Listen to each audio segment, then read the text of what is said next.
خاص کر طریقت چې موږ تاسو پکې داخل یو ژړا غاښ مبارک نور الله مرقده دا احسن مقاصد کې یو بیت وایي طریقت به جز خدمت خلق نیست.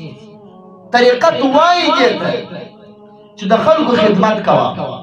یو سړي ته واته استغفر الله وایه د الله ذکر کوه، بل سړي ته لا حول ولا قوة وایه الا بالله دا ذکر کوه، بل سړي ته درود شریف پر رسول الله صلی الله علیه وسلم ډیر وایه، بل سړي ته دا ورشئ هغه د خلکو د احوالو موافق د الله رب الجلال ذکر او اذکار اړ یو اثر دی. یو سړی ډیر شوخي هغه چې بیرته ولی الله تعالی څخه ورته استغفر الله وایي چې قرار یو سړی دا ډیر قرار وي هغه ته بیا پیر صاحب مبارک وایي چې لا حول ولا قوة الا بالله وایي.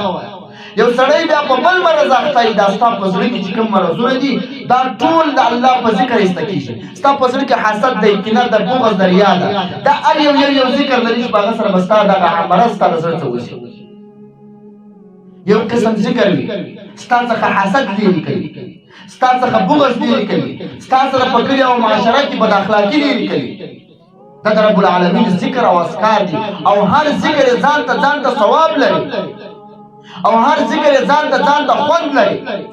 مولانا موسی خان روحاني صاحب لیکلي دي نور الله مرقده هغه لیکلي چې الله پاک هر نوم چې وایه دا نه نوي نومان دي، هر نوم یې ځان ته خوند لري، ځان ته محبت لري، ځان ته فیوزات لري، ځان ته د فیوزاتو رنګ لري. خو که ته په کثرت ووایه، که ته په خوارۍ ووایه، قرآن پیر صاحب مبارک وایي هره شپه دې شوې قدر ده. ته ما سره کښېنه چې د شپې اخره حصه شوه رب العالمین ته عذر وکړه هره شپه دې شوې قدر او هر نوم د الله پاک اسم اعظم دی چې ما چې په کثرت ووایه. نو طریقت وایي دې ته، خدمت وایي دې ته چې په خپلو کورو کې اوسېدلاست، چې په خپل کور کې اوسېدلې په ورین ته دې ګزاره. اول اخلاق د خپل کوره راشروع کړه، اول د خپل زندگی په خپل کور کې سمه کړه، اول د خپل کوروالا او د خپل بابا او د خپل وروڼه دا په ورین تندي باندې تر ځان تېر کړه. او دا چې په کلي او علاقه کې تا اخلاق لري، ستا بابا او ستا ورور او ستا کوروالا ستا مور دا ستا ته نه وي خوشحاله، دا اخلاق لري. ځکه ستا بابا او ستا مور او ستا کوروالا دا ستا د ټول ژوند ملګري دي. اصلي وسیله رحمي اصلي کمال هم دا دی چې دا خلک درته خوشحاله شي. او تاسو تجربه وکړئ د چا چې خپل مور او پلار خوشحاله او وروڼه او غریبان خوشحاله هغه ته بیا ټول کلی او معاشره هم خوشحاله شي. دا عادت دی.